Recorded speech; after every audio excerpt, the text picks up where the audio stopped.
everyone, it's Stephanie here and welcome back to the My Favorite Things YouTube channel. In today's video we are going to be using some new product from the September 2017 release.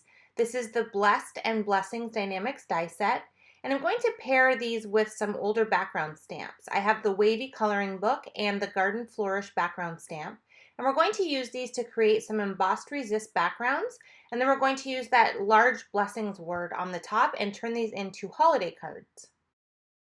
I really love background stamps like this that have a lot of detail but aren't really specific to any type of design, because you can turn these into pretty much anything that you want. So we're going to create holiday cards, but you could definitely recreate this exact same technique that we're doing here and change out the colors and completely make it for a different occasion. So it's just a really great technique that works for a lot of different card designs.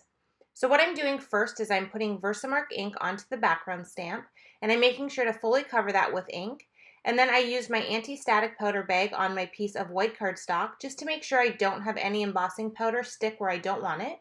And now I'm just applying the ink to this background panel. And I find it easiest to lay my stamp right on my work surface and then just bring my cardstock panel right to the stamp. I then just carefully use my fingers to kind of push over the whole entire cardstock panel and really get that ink transferred onto the cardstock. And now I'm applying some white embossing powder to the entire panel. So you can kind of see it in the light there. We have the powder there on the paper. And this is just going to be tone on tone. So you're not really going to see this until we really start to add the ink. So since I have all the supplies out, I figured why not make a few cards. So I'm actually going to make 4.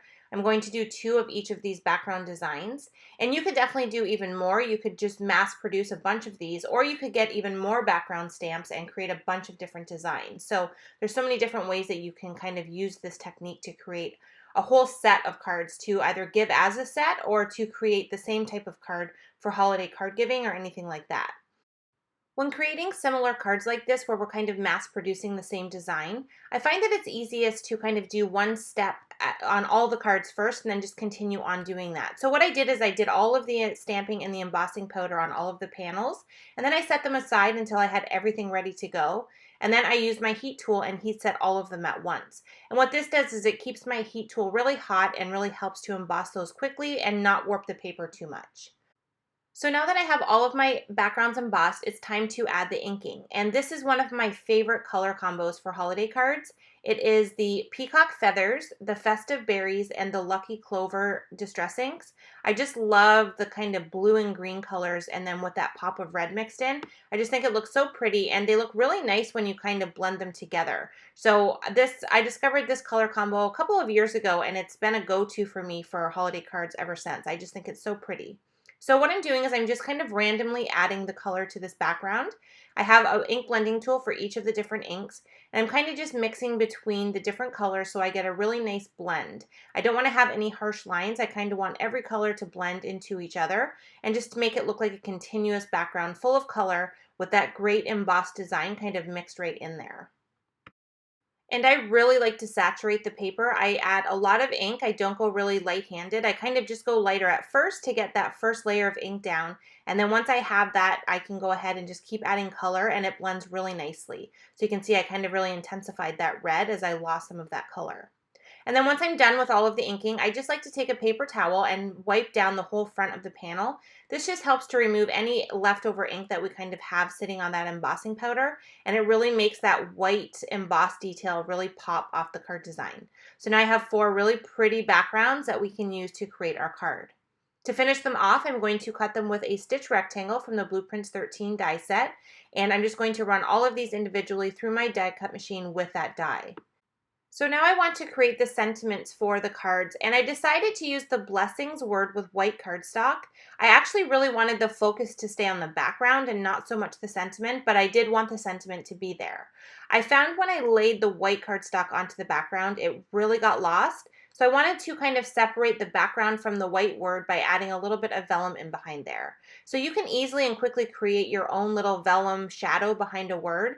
And to do that, I'm just going to add glue behind this blessings word, and I'm going to adhere it to a piece of vellum. And you just want to make sure that when you adhere it down, you leave enough space around the word to kind of cut out a little bit of a shadow border type effect. So you can see here now I have my scissors, And I'm just slowly cutting around this word and leaving a bit of the vellum around the word so that we have it kind of bordering around. And I'm just kind of moving the paper, not my scissors. It just gives a nicer, smoother cut when you do it that way. And I'm just going to finish that off, and you can see now I have this blessings word, but I have the vellum kind of in behind it. It doesn't stand out too much, but it does help that word to kind of stand out a little bit more against that really colorful and busy background. And because I want to make these holiday themed, I am going to stamp the word Christmas and have the whole greeting say Christmas blessings. So I'm using this little Christmas word from the new Bitty Bears stamp set. And the whole stamp actually says Merry Christmas, but I only want the Christmas part. So I only inked up that part of the stamp and then stamped it down onto a strip of black cardstock. I then heat embossed that with white embossing powder, and I did that 4 times, so I had 4 of them ready to go for my cards. Now I decided at the end I did want to distress the distress inking with some water, so I laid out all 4 of the panels onto some paper towel, and I just spritzed water over top of that and then dabbed up that water with the paper towel. And that just gives the background a more textured look by adding those water splotches into that ink color.